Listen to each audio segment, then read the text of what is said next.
Hello everyone, welcome back to my channel. सभी बड़ों को मेरा प्रणाम, छोटों को मेरा ढेर सारा प्यार। आई होप आप सब अच्छे होंगे। सर्दी बहुत पड़ रही है, सब घर पर सेफ होंगे। स्टार्ट करते हैं आज की वीडियो से। तो एक्चुअली आज की वीडियो ना मेरे लिए इमोशनली बहुत एग्जॉस्टिंग होने वाली है एंड इसलिए मैं ना डिले कर रही थी ये वीडियो बनाना। बट फिर मैंने सोचा कि अगर मैंने ये सीरीज़ स्टार्ट करी है तो I have to continue it. I have to walk down this road and so yeah I will start and apologies for any disturbances जो अगर आगे आते हैं, इफ आई स्टार्ट क्राइंग और एनीथिंग लाइक दैट। अभी इस वीडियो के पहले वाली वीडियो में मैंने आपको बताया कि कैसे हमने पापा का इम्यूनोथेरेपी का प्रोसीजर स्टार्ट किया था एंड कैसे हमने 8 इंजेक्शंस लिए थे पापा के इम्यूनोथेरेपी के लिए। हुआ क्या कि 8 इंजेक्शंस ऑफ इम्यूनोथेरेपी ने जो पापा का ट्यूमर था, जो कि काफ़ी बड़ा हो गया था, मतलब वो इतना बड़ा हो गया था कि वो इतना पूरा, मतलब आँख खुलती नहीं थी, इतना स्वेलिंग रहती थी कि वो बस इतना सा हो गया था।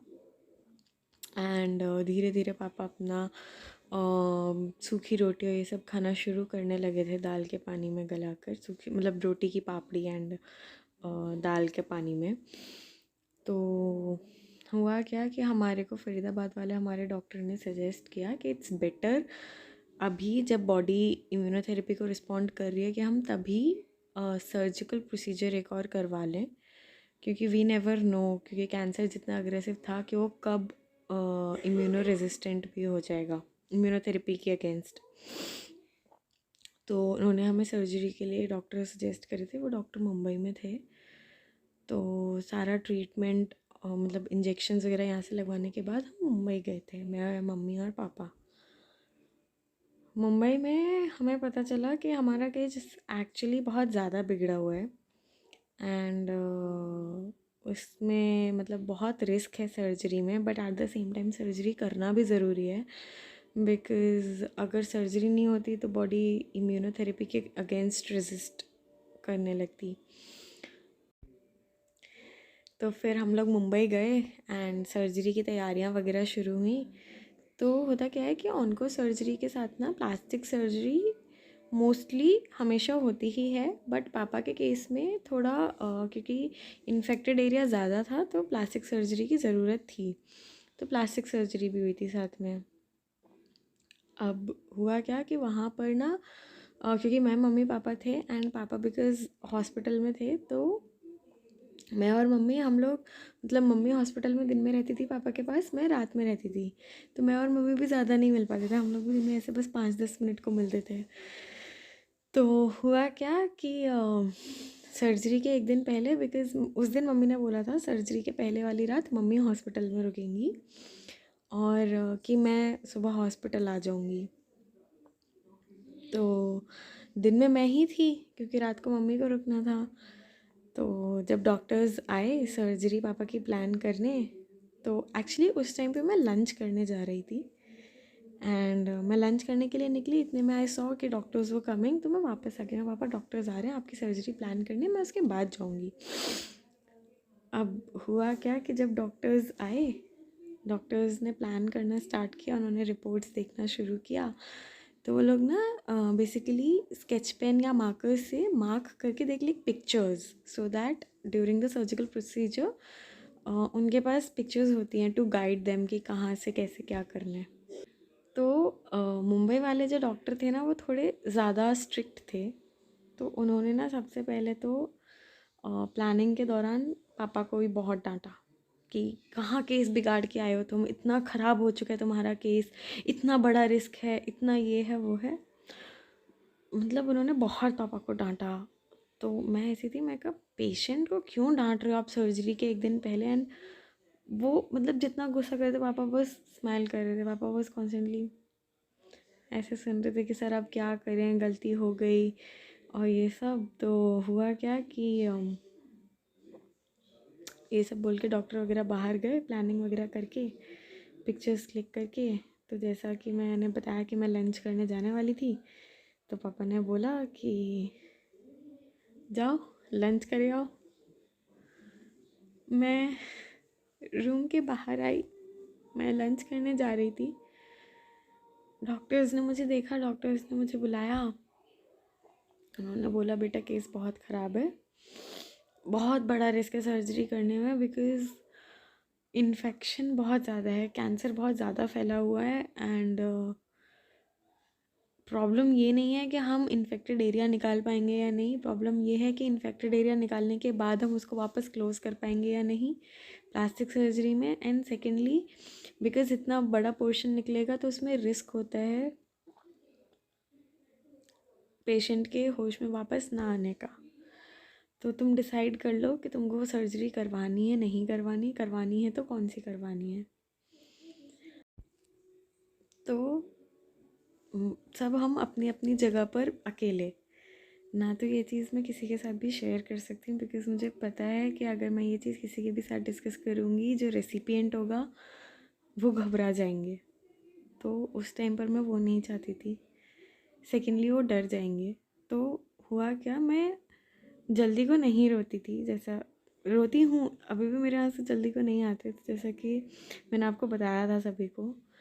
उस टाइम उस मोमेंट में डॉक्टर जैसे ही बता के गए, there was a junior doctor standing in front of me, और मेरा और उनका आई कांटेक्ट हुआ। उन्होंने बस इतना पूछा आर यू ओके, और मैं I started shivering and I started crying.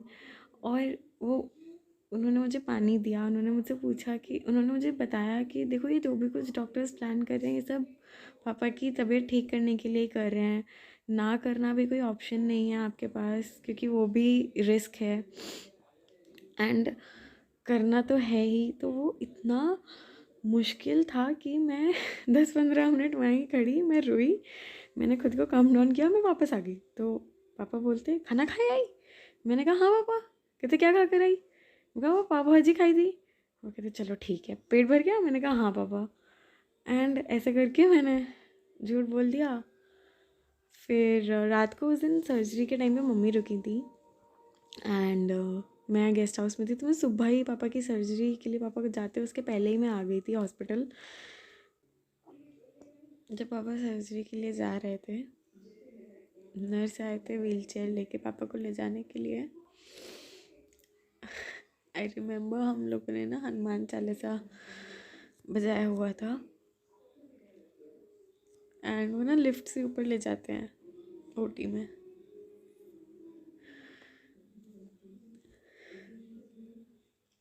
तो जब पापा जा रहे थे ना, तो जब पापा जा रहे थे, पापा व्हील चेयर पर बैठे हुए थे, ऐसे लिफ्ट का दरवाज़ा बंद होना शुरू हुआ, पापा ऐसे बाय ऐसे बोल कर गए थे हमको।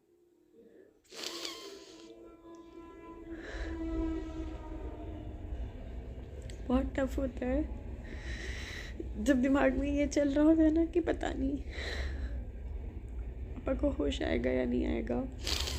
एंड उस टाइम पे ना ये चीज़ सिर्फ मुझको पता थी, मम्मी को भी नहीं मैंने बताई थी। तो मैं कभी नहीं रोई, लेकिन उस दिन जैसे पापा गए ना अंदर ओटी के लिए, मेरे आंसू नहीं रुके। और मम्मी को पता नहीं मैं क्यों रो रही हूँ। तो मम्मी मुझको चुप करा रही है, मम्मी कह रही तो तुम्हारा शेर बच्चा है, तो तुम्हारा बहादुर बच्चा है। बट आंसू नहीं रुक रहे थे। फिर मम्मी मंदिर गई कि मम्मी का भी मन नहीं लग रहा था, ऑब्वियसली बहुत घबराहट होती है, बहुत बेचैनी होती है। फिर सर्जरी हुई, सर्जरी अच्छे से हो गई थी। सर्जरी के बाद क्या हुआ, हमसे ना दोनों डॉक्टर्स, ऑनको सर्जन और प्लास्टिक सर्जन, दोनों मिलके नहीं गए थे। सॉरी, वो सब याद आ जाते हैं ना तो फिर आज